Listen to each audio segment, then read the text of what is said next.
Good evening. I hope everybody had a good Sunday. Considering the world that we live in. I work today at my second job.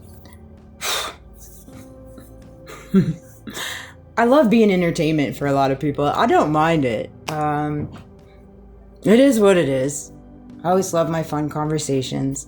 I always love those that are grumpy and disgruntled and just have a chip on their shoulders. And I also love those that walk around and pretend to live the life that they're living. Because I see those too. You know, it's funny. My parents and I watched Greenland 2 last night. And I'm a big fan of those movies. Gerard Butler, huge fan of him.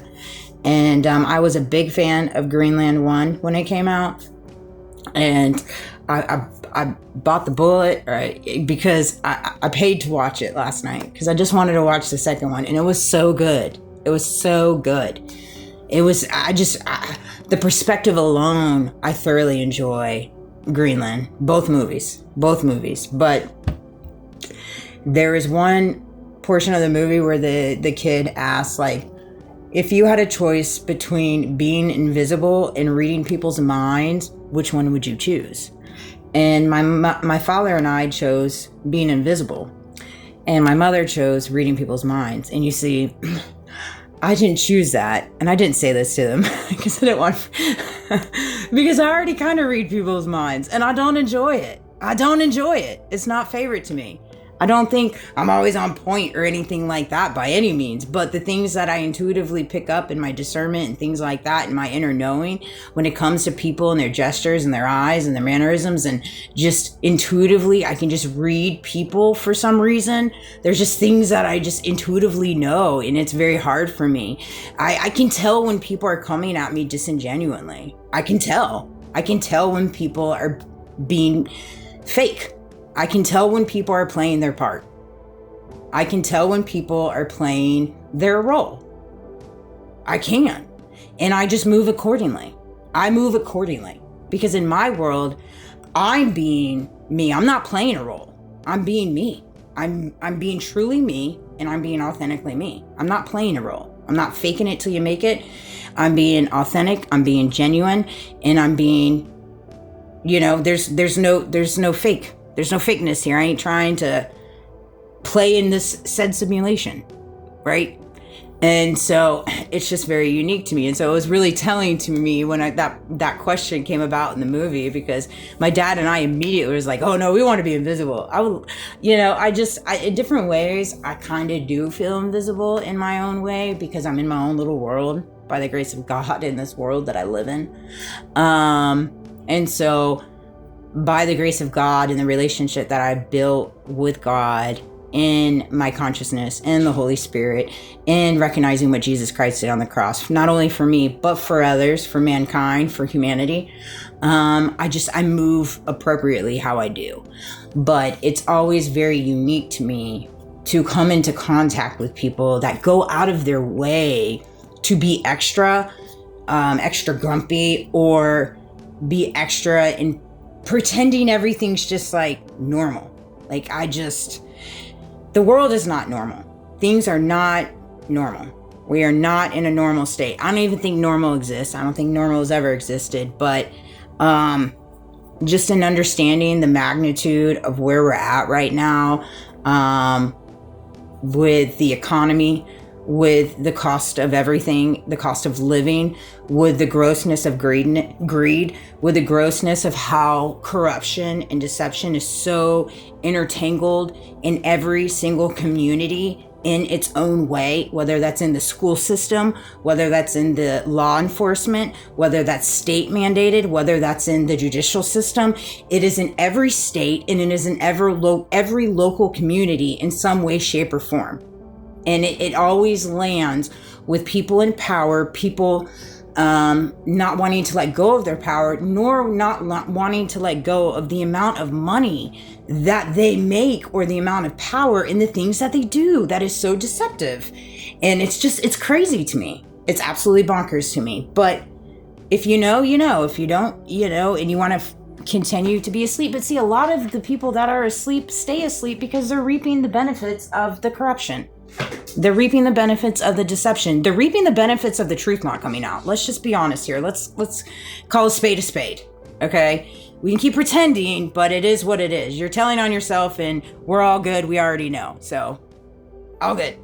But something came to me when I was in conversation with a coworker today, and it came out of nowhere, and it was such a powerful statement, and I feel as though something's telling me that it needs to be said, because right now I'm so exhausted of everything. When we go into these wars and all these things happen and all this propaganda rolls out and the key points keep hitting, the code words keep being hit, the diverting, the deflection, like, be prepared. There's going to be a ramp up in crime in the United States, and they're going to placate it and blame it on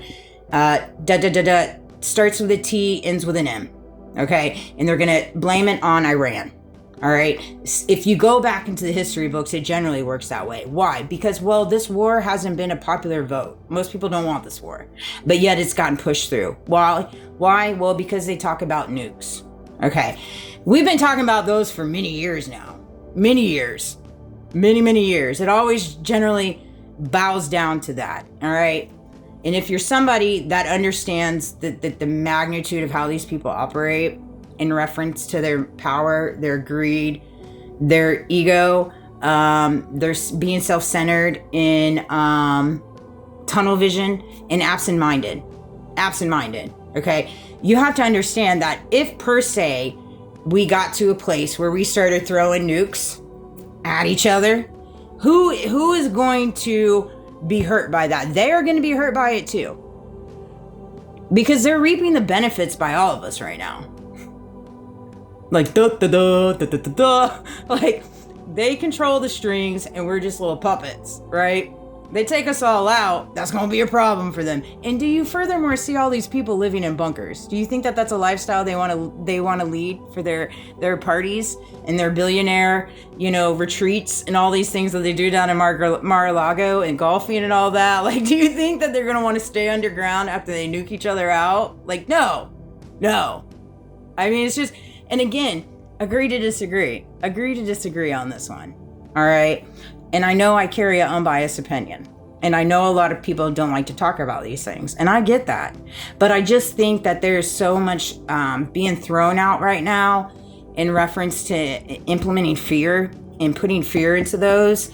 And we have to recognize that if you choose to live a lifestyle in fear, especially a fear of the unknown, especially a fear of the trajectory of the future, which you don't have control over, you're really just holding yourself back.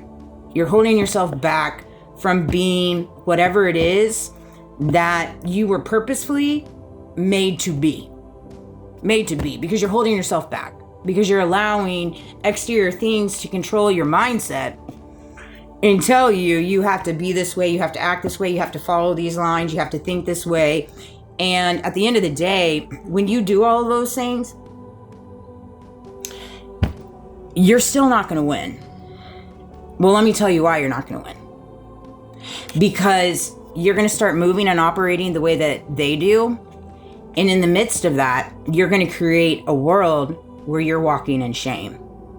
You're walking in shame of your choices, your decisions, and what you're tied to. And so you no longer have the ability to be truly you and somebody you're proud of. So you've got that. And so you might have a little money, you might have a little power, right? But you have people now that control that money and power and what you do with it. Because the life you live, so many vacations, so many vacation homes, so many investment homes, so many businesses, so many golf trips, all these things, so many materialistic things, so many facelifts, all these things are not going to buy the happiness that you're looking for, because the happiness you're looking for is to be somebody you're proud of in the mirror. Somebody you're proud of in the mirror, where you look back and you see yourself and you're like, dang, I'm really proud of the person I am. And I'm proud of everything that I've went through to get to be the person that I am. And see, you guys are not at that place. And until you get to that place, you're holding yourself back. And I say this with humility. I say this with humbleness, because I had to walk through this too. Until I became somebody I'm proud of, everything I felt within myself It has nothing to do with the exterior world. Absolutely nothing. It's only, you're in a battle with yourself. You're truly